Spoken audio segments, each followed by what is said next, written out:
So we'll transition seamlessly into our next portion. Welcome, ladies and gentlemen, this morning.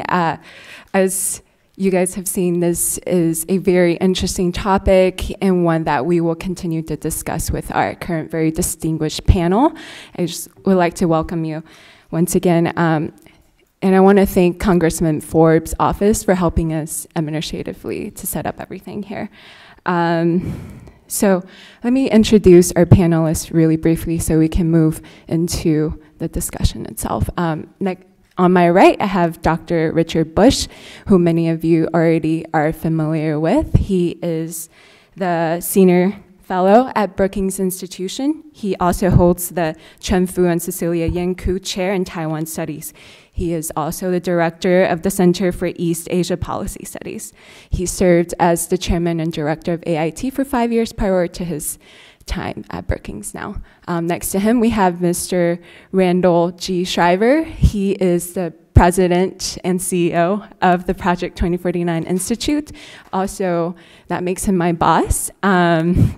He is concurrently a partner at Armitage International. He served as the Deputy Secretary Assistant of State from 2003 for East Asia from 2003 to 2005. And next to him, we have Ms. Shirley Kum, who many of you are familiar with. And she has written prolifically on issues related to China, Taiwan, and she has been with CRS since 1990. All right, and with that, I'll turn it over to Dr. Bush. Thank you very much, Sabrina. I'd like to talk about two things. The first one is to say a little bit more about the various factors that were shaping the environment in the early 1990s that led to the Taiwan Policy Review. And then I would like to talk somewhat more generally about the review and change of policy. In that latter regard, I have a question for you to ponder while I'm doing the first part, and that is, what's the difference between a policy review with a capital P and a capital R on the one hand, and policy review with a lowercase p and a lowercase r on the other? So I'll get back to my answer on that. Some of my fellow speakers have already identified some of the factors that were at play in the early 1990s. I just add a few. One is Taiwan's growing economic importance and the need to consult with Taiwan officials in more breadth and depth than we had been able to do before. One of the issues some of you will remember was the level of the new Taiwan dollar. Well, our Treasury Department has a big stake in that. And it's kind of hard to discuss exchange rates, a very sensitive item, in a hotel conference room or a restaurant or something like that. And the rules for interaction that were set in 1979 really were too restrictive. Second major development is Taiwan's democracy on the one hand and China's Tiananmen on the other. And so that put China in the international doghouse, and Taiwan became the poster child of the third wave of democratization. So the question gets asked, why should we be deferring to China on Taiwan issues? Similarly, the fall of the Soviet Union. In a general way, that changed the way people looked at Taiwan. Again, the question is, why should we defer to China on Taiwan issues when there's no China card anymore? Then there's a specific point here about the fall of the Soviet Union, because the one consequence was the collapse of the international arms market. And it became not a seller's market, but a buyer's market, and Taiwan was one of the buyers. And so we had the question of X-16s during the presidential campaign. The lesson that people in Congress learned from that episode was administrations can be rolled. We can overcome U.S. policy if we want to. Another point that no one's mentioned is Korea's entry into the two Koreas' entry into the United Nations in August 1991.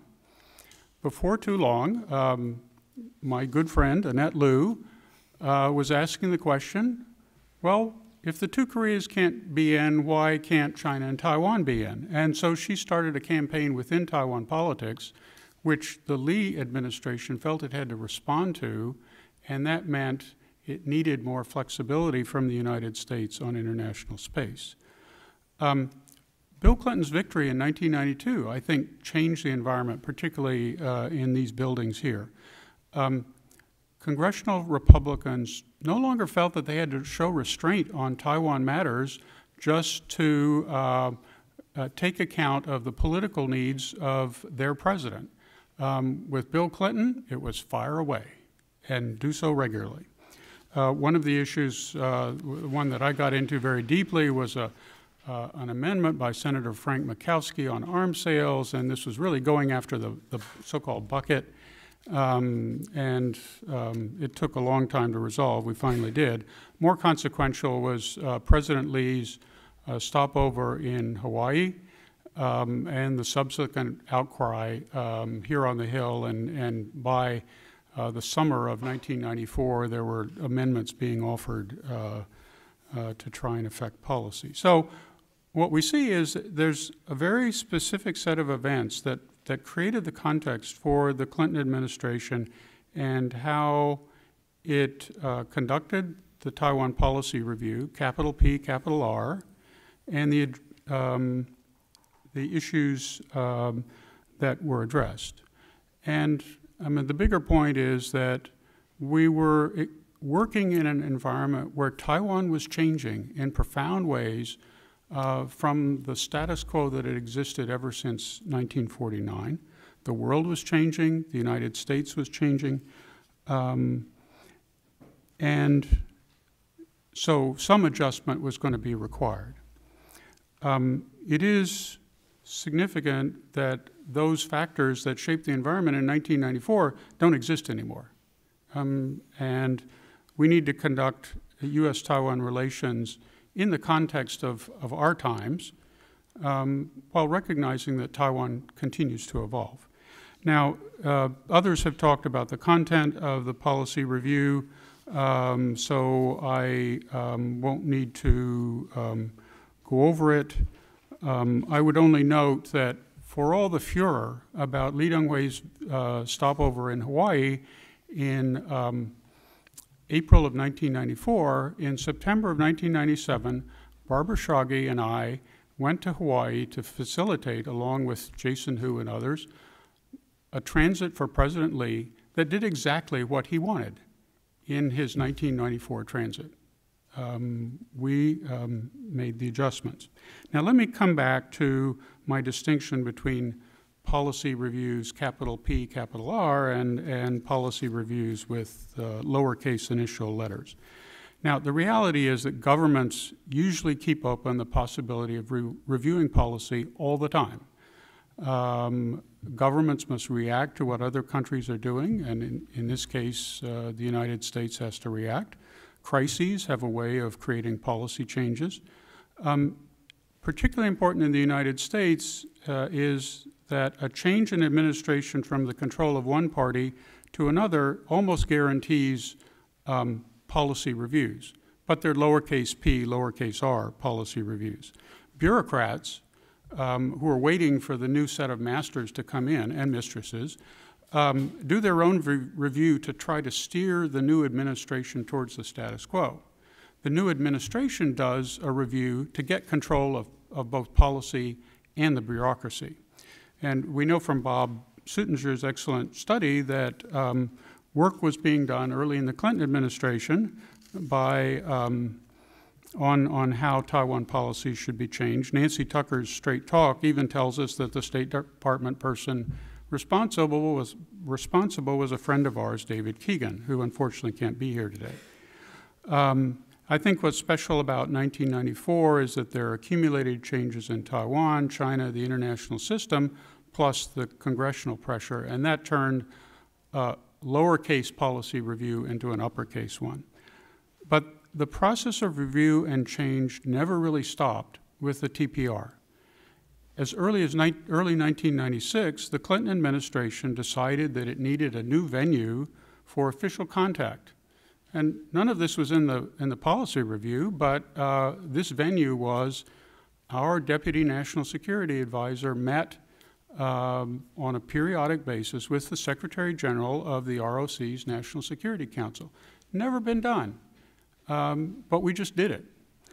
In March 1996, we sent carriers to the Taiwan Strait area to stabilize the situation.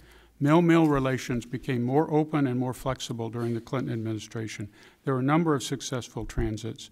And late in the second Clinton administration, the president even added a new principle to the litany of sort of policy principles. He said that issues between Beijing and Taiwan must be resolved not only peacefully, and that goes back to 1979, but also with the assent of the people in Taiwan. That is taking clear recognition of the fact that Taiwan had changed in remarkable ways. With the election of George W. Bush, the State Department undertook a new review. Coincidentally, it was again David Keegan who did it, but he was at a higher position. I know this because I worked with him on it. But the Bush foreign policy team had ideas of its own, and this is the importance of the change in administration. I think the people in this team who were most influential were Rich Armitage, Jim Kelly, who's here today, Randy Schriver, Paul Wolfowitz, and Peter Tarnoff at Defense, Torkel Patterson in the NSC. So, examples. There are reports of foreign policy officials who had not been permitted to go to Taiwan in previous administrations who traveled to Taiwan for meetings with high-level Taiwan officials. Transits of Taiwan leaders to the U.S. were conducted with more flexibility, and the most obvious example came in October 2003 with Chen Shui-bian's transit of New York, and there was an award at the Waldorf Astoria, 1,000 people in attendance. Good work, Randy. The Bush administration was more energetic in promoting Taiwan's ambition for meaningful participation in the WTO. In the wake of 9/11, the Bush administration paved the way for Taiwan to interact with offices of the United Nations in order to facilitate Taiwan's material contribution to relief efforts in Afghanistan. First time since 1971, Taiwan was interacting on operational issues with the United Nations.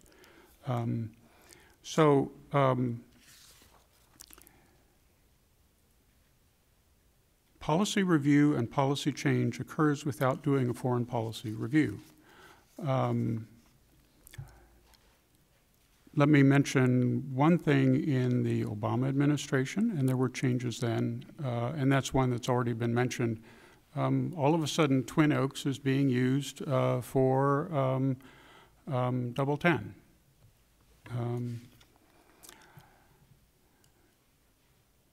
Now, one factor that governs the pace and scope and content of incremental policy change has not been mentioned.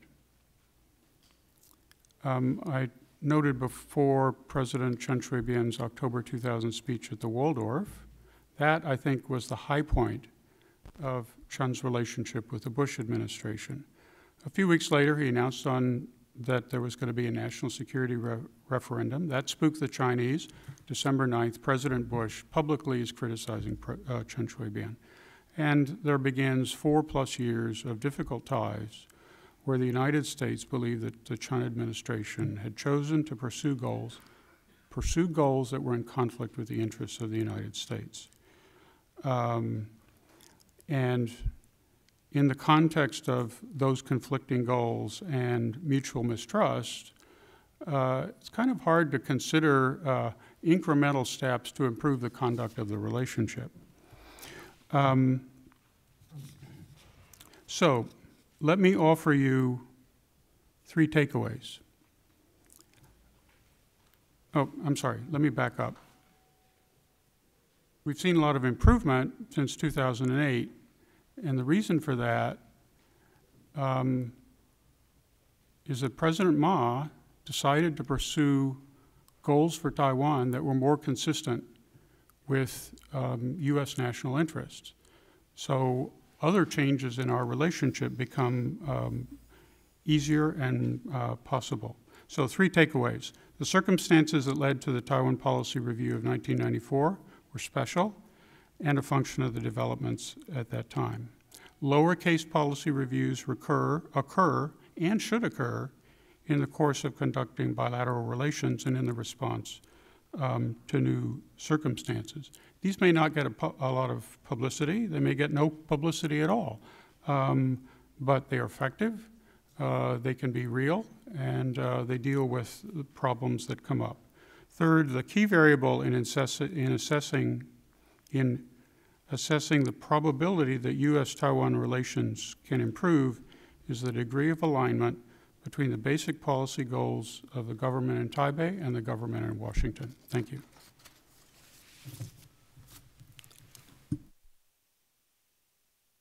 Thank you, Richard, for those remarks and the kind mention. I guess the advantage of when you organize an event and put it together, you can make sure you get your time to put your views forward. I wanted to, I guess, pivot, to use an overused phrase in Asia policy these days, and sort of leverage off of what has been discussed mostly so far, which is the history and the background, and talk a little bit about current policy and how these previous experiences might inform how we go forward. I certainly agree 94 was a unique time, unique circumstances, and the current circumstances wouldn't necessarily compel us to do a similar type of formal review. But I do wonder if the significant changes that have occurred since 94 have been fully accommodated in our policy. This incremental approach, has it been, you're asking for daily, I think I'd settle for monthly, but have we sort of in the incremental fashion, small p, small r, got things in about the right place, or are we sort of falling behind developments and events? And I think an argument could be made that we're not keeping pace, and so I think there is a time now for a discussion about further review, whether that's a formal or incremental approach, which I'll return to. But I think several of the things that have changed that are very significant have been touched upon. I think you know, Taiwan's further development and the strengthening of its democracy since 94. Now remember, you mentioned a re-election of Lee Teng-hui, but really the first direct election that was full and fair is not till 96, and the first direct full and fair election of the LY is 95. So all of that is subsequent to the Taiwan Policy Review. In my mind, that changes things significantly and should allow us to change the quality of our interaction in recognition of Taiwan's deepening and strengthening democracy. Certainly the nature and quality of cross-strait relations has changed significantly, in some aspects much for the better. The increasing trade and economic ties, the tourism, the direct transportation, and the list is well known to everyone in this room, but not all the developments are positive. I think the security environment has diminished for Taiwan in many ways that are very consequential, and I wonder if we're keeping pace with that, and if the current structures we have in place for meeting Taiwan's security needs and meeting our obligations under the TRA are in fact adequate. And the other interesting development is that the spectrum of where people fall on their views of U.S.-Taiwan relations and what a review could produce is actually much wider. You correct me if I'm wrong, but I think I could characterize the 94 discussion as status quo or better, essentially. Whereas now we have a number of prominent people, former officials, talking in serious ways about trying to degrade the relationship. People who perhaps don't represent a consensus or far from a consensus or even a center of gravity, but by virtue of their previous rank and experience, and you have to take their voice seriously. People like a former vice chairman of the Joint Chiefs, a former Pacific commander, people talking openly about ending arms sales and changing the TRA. So now the spectrum for discussion is a significant downgrade, some would advocate, versus, I would say, even a wider spectrum on the improvement side as well. Some arguing, given the trajectory we've been on towards what looks to be a more normal relationship, perhaps we should go fully in that direction and have a policy that more reflects objective reality, which is a normal type relationship with normal interactions. So that, I think, also should compel an administration, either the current or a future, to think about reviewing things and perhaps changing how we do things. Now that then gets to the question of how you review, and I agree with, I think, all the comments that have been made so far. I think it's probably not a productive thing to discuss another formal policy review a la 1994. I think it would probably bring too much unwanted attention and things that took a year and you weren't totally satisfied with that. I think in the current administration that might be light speed, the way I see some decisions made. So I think launching something more formal would in fact be problematic and invite some unwanted and unhelpful attention, as well as to give voice to some people who I think are advocating ideas that would be truly damaging to the relationship. So I think now we're talking about small p, small r, and something incremental. Although here I think I would add, sometimes doing things without a policy review and the I'm from Oregon, so I think the trademark that Phil Knight has doesn't apply to me. It's just do it. Sometimes those can be quite dramatic steps, and it's to say that it's not the outcome of a formal policy review and it's incremental doesn't suggest that some of these things aren't quite significant and impactful. The decision to end the arms talks, for example, the annual arms talks, was a decision actually really made on the transition team, sort of a hybrid, a combination of those that were yet to be confirmed and those in the policy positions. And that was a very significant decision. I think initially for the better. We said, here's the largest arms package in the history of the U.S.-Taiwan relationship we're going to offer, and oh, by the way, we're going to end the arms talks, and we're going to treat you like a normal country, normal FMS partner going forward. All the best of intentions and goodwill. However, things haven't turned out quite the way we expected, and I'll return to that in a moment. So you can do, in the just do it fashion, you can do quite a bit, and if you'll allow me to self-congratulate a little bit for the Bush administration, I think some very significant things were done in this manner, sort of the just do it. Some of them I don't even recall interagency discussions. The foreign service officers are no longer required to fake retire. And I think that we just did. We worked through the Director General's office, and so foreign service officers don't have to fake retire, and I think that's significant because I think there was some deterrent there for some very good officers to serve in Taiwan. Do I really want to go through this hassle of putting in retirement papers and then being rehired after my 3-year tour? And in fact, we were told in some subtle ways, getting credit for that time in service, time in grade, there actually were some consequences in particular cases. So we did that. Military officers are assigned to AIT now, real military officers, not real retired as opposed to fake retired. We used to have only real retired military officers in AIT, and now there's uniformed military officers there. And I think that's significant. We fly the flag at AIT. And in Taipei, and I remember hearing about the extreme consequences we would face if we started flying the flag at AIT in Taipei, and who also, Tech Roll will want to fly the ROC flag outside, the Chinese will go, and I don't think until just this moment with this audience saying it out loud now, I don't think we've ever heard a peep from anybody. So, some of these things you can just do, and I think based on the discussion here, I think that's probably the center of gravity and the consensus that we need an incremental and sort of a just do it kind of approach. But let me speak to some specific things, because part of looking back is also helping inform how we go forward. And I do think there's an attitude now that's pervasive that, well, we can't do certain things because of the TRA. We can't do certain things because of the Taiwan policy review and everything that laid out. And it's sort of reverted into a more risk-averse, restrictive mentality. And I do think ultimately we could pay a price for that. And let me just mention 3 quick things. I think we should continue to look at the contacts policy. Improvements have been made, but I still don't, and maybe I should have asked a question. It still puzzles me why not the State Department and the White House, but yet the TECRA officers are actually badged up to walk around the Pentagon freely. And people at State Department have said, well, you know, if we let them in the State Department, we'll have all this awkwardness of Chinese diplomats maybe running into Taiwanese diplomats. And I said, so what you're saying is DOD are much more skilled diplomats than our State Department, because we ran into that all the time because Taiwan officers were badged up. They just roam freely, and we could never control that. So it's manageable. We can handle things like that. But I think more seriously, you know, contacts are in part a recognition of what Taiwan deserves, the dignity aspect.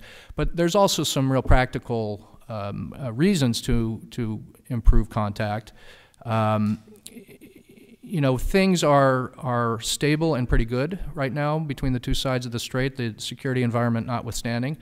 That might not always be the case, and I think at times with such restricted communication and contact, we've paid a price for that, for our interests.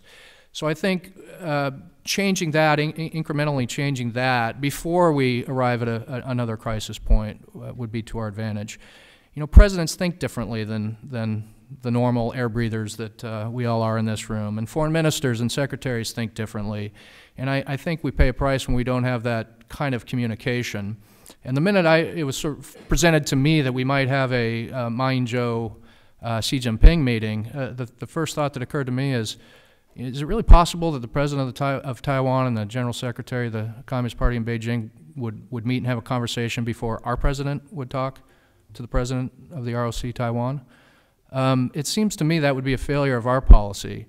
And of course, people almost fall out of their chair when you say our president should talk to the president of Taiwan. But to me, it's not such a stretch. We've had the Secretary of State have a phone call with the president of Taiwan. We've had the current Vice President Biden, met with Ma Ying-jeou on the margins of a ceremony. So to me, it's not much of a stretch, and I would like the opportunity to have a presidential conversation before China and Taiwan have that conversation, if that is in fact in the making. But I think having that communication between people who think politically, think differently, have the leadership responsibility will ultimately be to our advantage. Number two, I think the arms sales process is absolutely broken. We are now at a point where it's the longest stretch in the history of the relationship between congressional notifications, 2.5 years and counting. So 3 years and counting, okay. Now, the security assistance continues, and we're doing things under the level that would require a congressional notification, and certainly you don't want to say, let's do a CN just to do a CN, but I think there are legitimate security requirements that aren't being met, and the longer you go, the harder it's going to be to do that one that will surely raise the reaction from Beijing. And I hate, Ed, I love when people mention my products back to me, and that's, yeah. What we said in our report actually is that following arms sales, including very major announcements like the 150 F-16s in 1992, oftentimes it's followed by a breakthrough in cross-strait relations and an improvement in cross-strait relations. 92, 150 F-16s, 92, so-called 92 consensus a couple months later. Obama administration, $6.4 billion, a couple months later, ECFA. So can you prove causality? No. Can you prove correlation? Yes. Can you disabuse people of this is bad for cross-strait relations? I think absolutely. What we said about the U.S.-China relationship is that the reaction fell into a very known and predictable pattern, and that, in fact, you could compartmentalize things, as the Chinese seem to be able to do themselves quite well, and so we can. We're very adept at managing that, and I see no reason why we couldn't do that in the future. But where we are now without the arms talks, without this action-forcing event, is we're not doing what we said we would do, treat Taiwan like a normal FMS partner.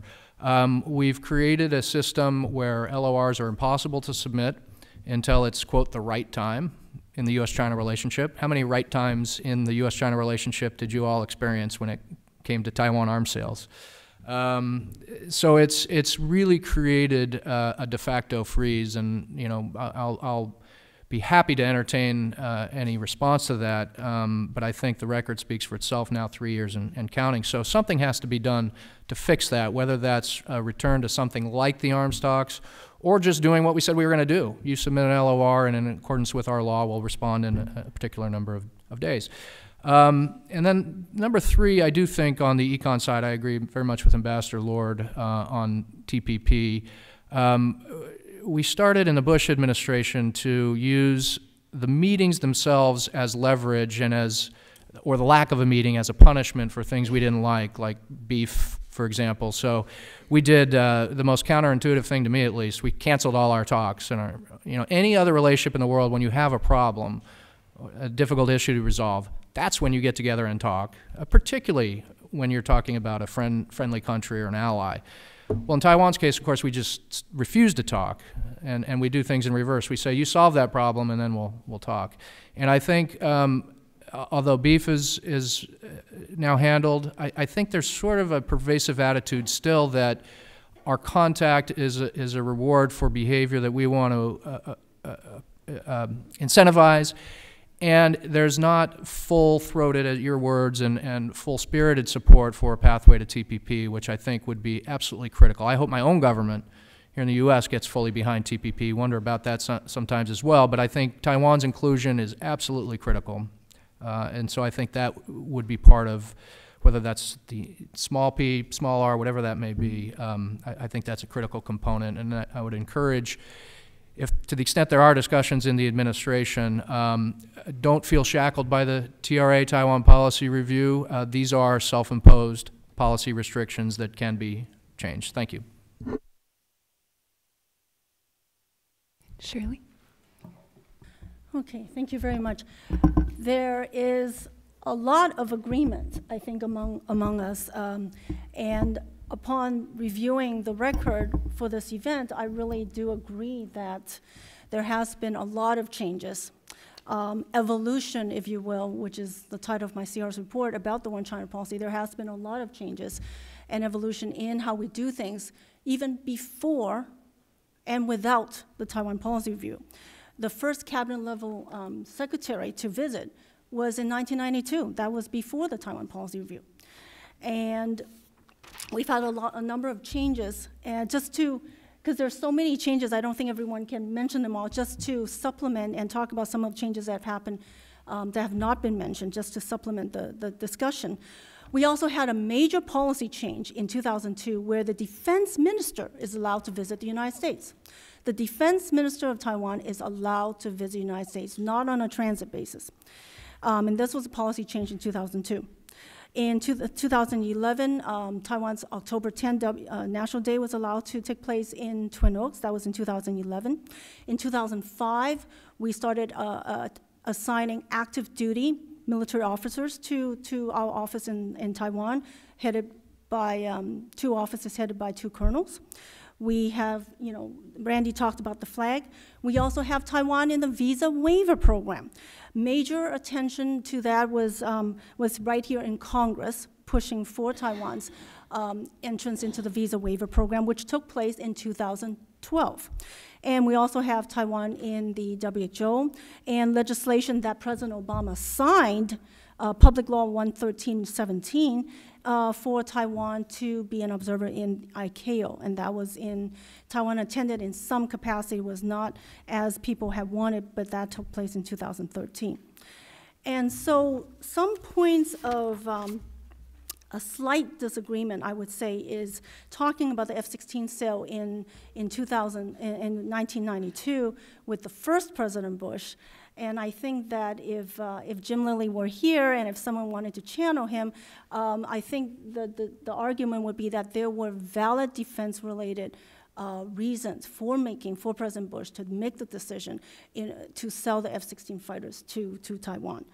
And I'm glad that Richard mentioned about Taiwan being a democracy, and Randy made an important point that when the Taiwan Policy Review took place, Taiwan was not yet a full-fledged democracy.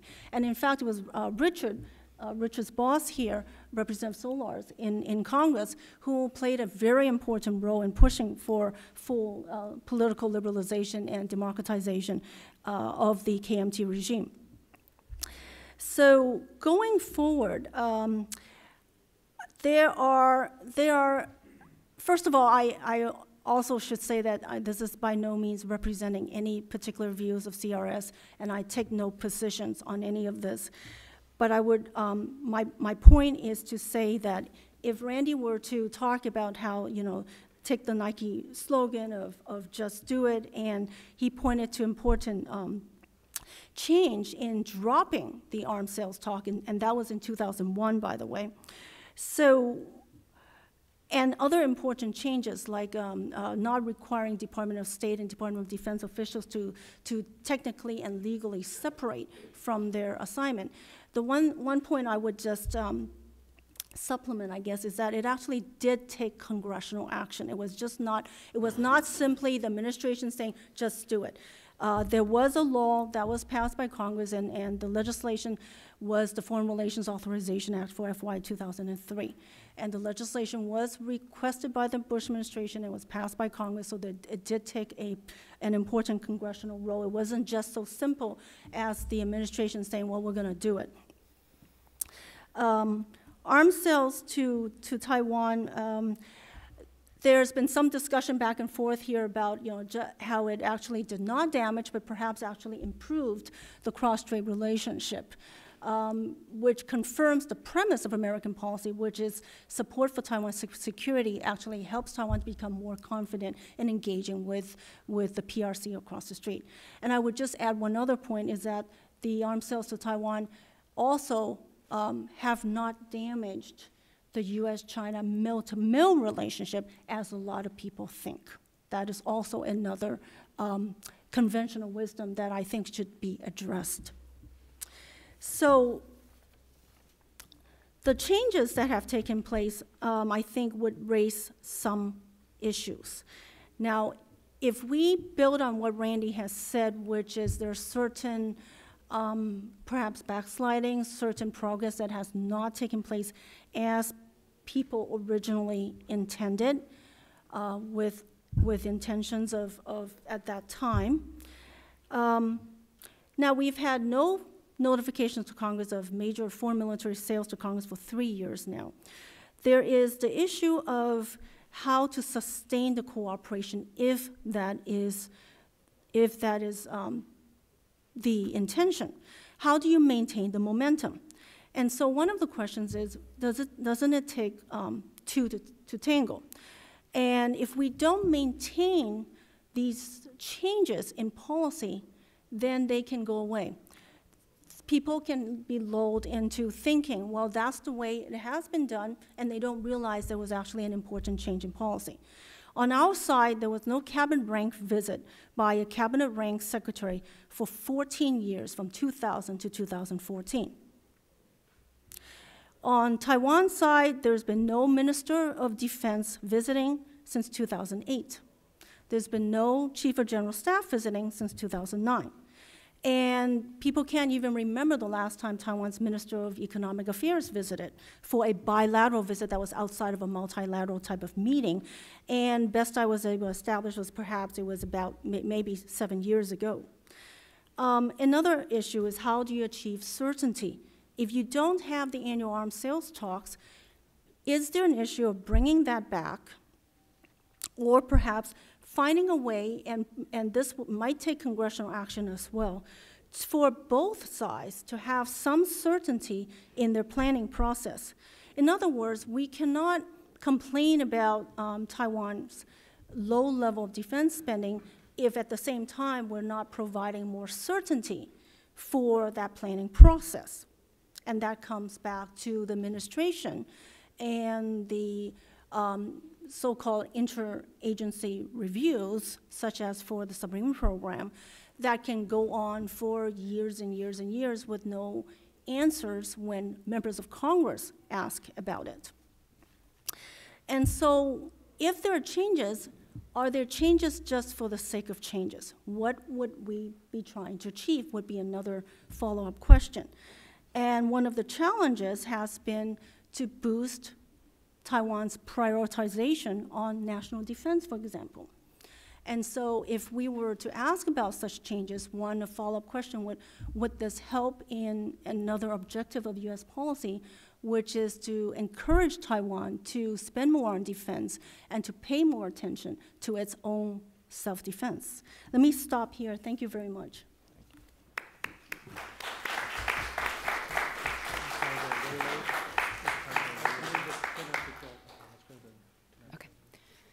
Okay, so thank you, panelists. We will go into our Q&A session now. We will go a little bit after 12. And I will use my prerogative as the moderator to ask the first question. Given the trend of more people-to-people contact and government-to-government contact as seen by Ms. Gina McCarthy's visit, she's the EPA administrator, cabinet-level official, the first one since Ms. Carla Hills made her visit.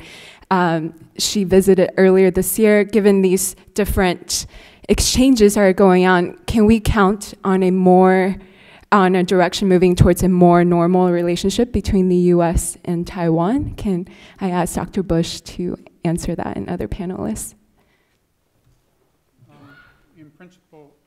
In principle, I hope so, both because these visits are of political importance in Taiwan, but also substantive importance in terms of U.S.-Taiwan relations.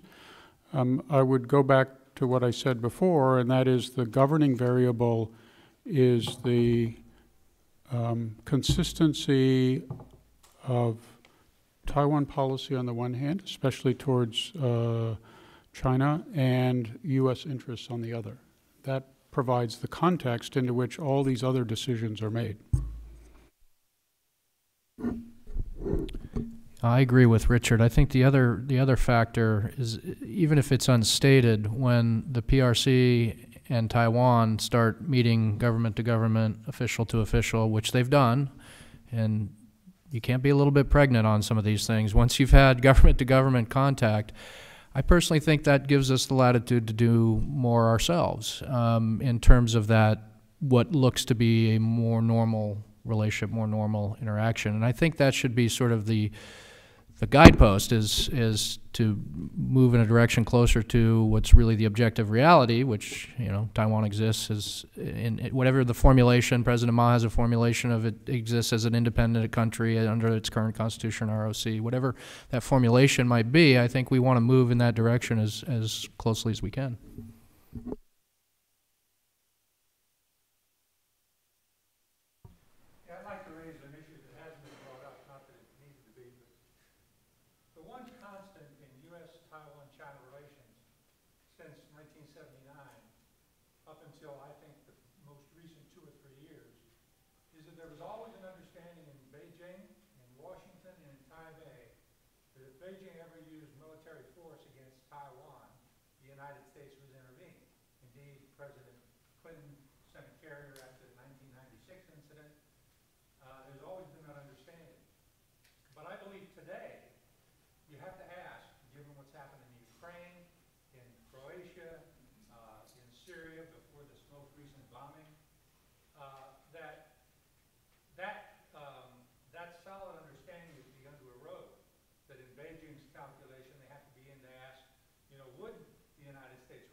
Ed, it's a good question. It's one that I'm sure people in Taiwan are asking.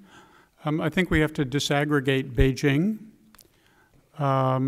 It's my impression that people in the military who have to plan and prepare for war are quite realistic about the prospect of U.S. intervention. And a lot of what they have done assumes that we would intervene. They've spent billions of dollars preparing for our intervention. I think where the change may be coming is in the civilian side of their system, and maybe even at the very top. Where it's changed the most is with, let's call them civilian scholars, who fortunately don't have much influence. Thanks. Could I pile on here? One of the things I worry about is not, I mean, I think there's always been some degree of ambiguity. I think the TRA requires a response, but what is that response that's written into law? That the president will consult with the Congress and they'll come up with some appropriate response, which is pretty ambiguous. And I think that ambiguity has actually been leveraged in our approach to both Beijing and Taipei. What I worry about is sort of this increasing, I don't want to say it's become conventional wisdom, but it's certainly not taboo, and it's certainly talked about more and more about how sort of the futility and the inevitability and how hard it would be to intervene. And from where I sit, this is partly, if not largely, a result of Chinese political warfare and messaging. And why do I think that? Because during the Chen Shui-bian era, I was accused of trying to sell arms to Taiwan that would so embolden them and so strengthen them that they'd have the audacity to declare independence based on these arms that we were going to provide. And then a year later, we were accused of shoving systems down their throat that they didn't need, couldn't afford, and for the benefit of defense industry. And by the way, it won't help anyways. China is too strong. And so I have some background in military analysis and intelligence, and things don't change that quickly in a year. So the messaging changed dramatically with the change of administrations in Taipei, and unfortunately you start to hear it sort of echoed back and parroted back about, well, we can't even sell them enough, or we can't even, because of our resource constraints, our commitments elsewhere, we can't be sure about the nature of our response. And I think we need to make these decisions based on our interests and the merits of the case and not be responsive to what I think is political messaging from Beijing. Mark?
Mark, that's a pretty cosmic question, and I haven't had some coffee in a while.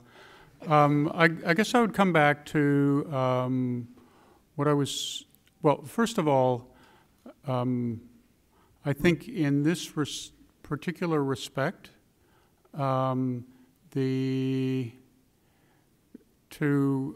sort of try to create sort of similarity or commensurate nature between what was happening between the PRC up to 1979 and what might happen today. I'm not sure that that's, the two cases are so different that it's, that may not be a good way of departure. I do think that what is important is that the U.S. government continue to be on the lookout for ways that we can improve the conduct and content of our relationship with Taiwan, and we do, and we have. I think the transition from one administration to another is a particularly good opportunity for doing that. But you come back to this question of the how consistent Taiwan policies and U.S. policies are with each other. I mean, that does create some boundaries within which we work, so that's probably the main point of departure.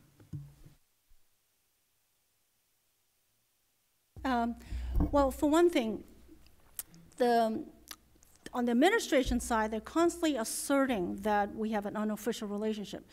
But in fact, Congress passed the Taiwan Relations Act that does not specify the relationship as either official or unofficial.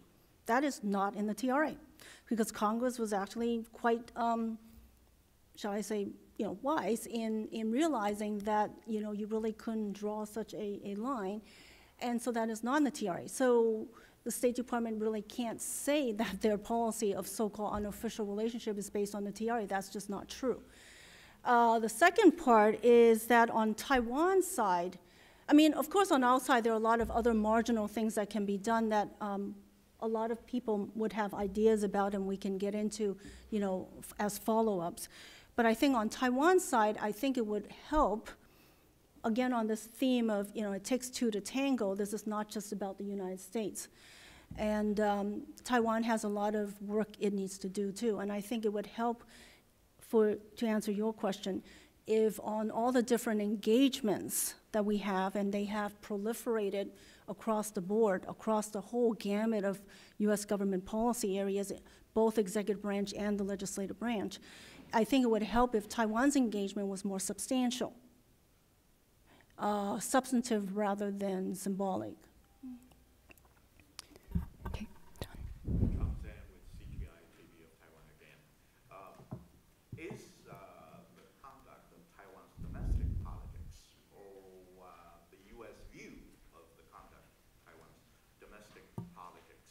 Having any impact on the either Taiwan policy review, a formal one, or the incremental improvement in U.S.-Taiwan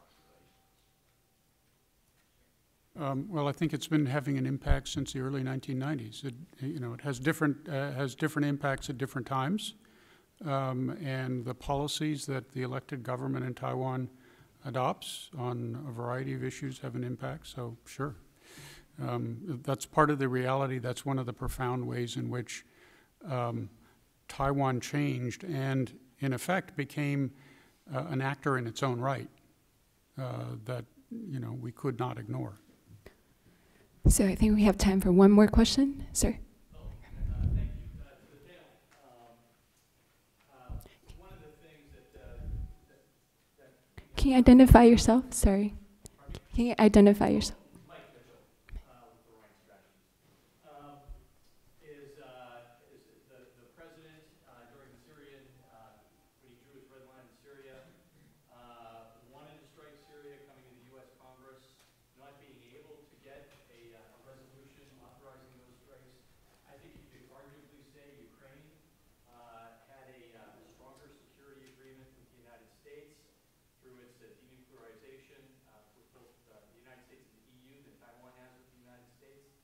I just want to ask the panel, Congress has changed, and we see a strain of isolationism, I guess you could call it,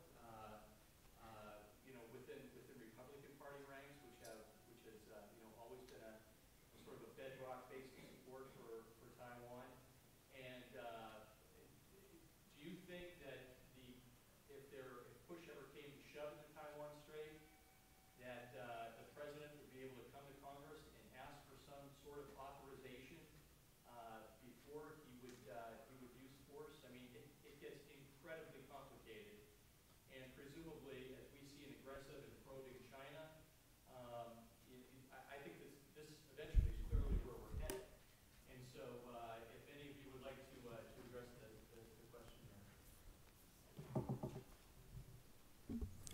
Well, it depends how close to a midterm election that might. I noticed they got out of town before the Syria vote. Yeah, I think your point is very well taken. Could the Congress muster the same kind of pressure, or would they be cohesive enough? I will say, having testified a fair amount in front of the Congress, maybe not as much as Ambassador Lord and some others here, the most unusual experience I probably ever had is when I testified in front of the House International Relations or Foreign Affairs Committee under the title, Does Taiwan Still Matter? And the witnesses agreed, the Democrats agreed, the Republicans agreed. I mean, it was an absolute love fest consensus for, we need to do more to support Taiwan. And, you don't want to extrapolate too far, but I do think, the positive sentiments are still very much there in the Congress. And depending on what that trigger, what that mechanism would be, I do think in the specific case of Taiwan, you could count on a very strong congressional response that would be supportive of the administration doing something in the assistance of Taiwan. It's a great question. It's a hypothetical question, so it can't be answered until we know the circumstances. But I really think that our stakes in East Asia are much greater and much different than they are in the Middle East and Central Europe. And sure, people are going to draw conclusions by what the president did or didn't do in these other cases. But I share Randy's confidence that we'd look at the sort of contingency that you're talking about in a different way. So please join me in thanking our panelists. The meeting's adjourned.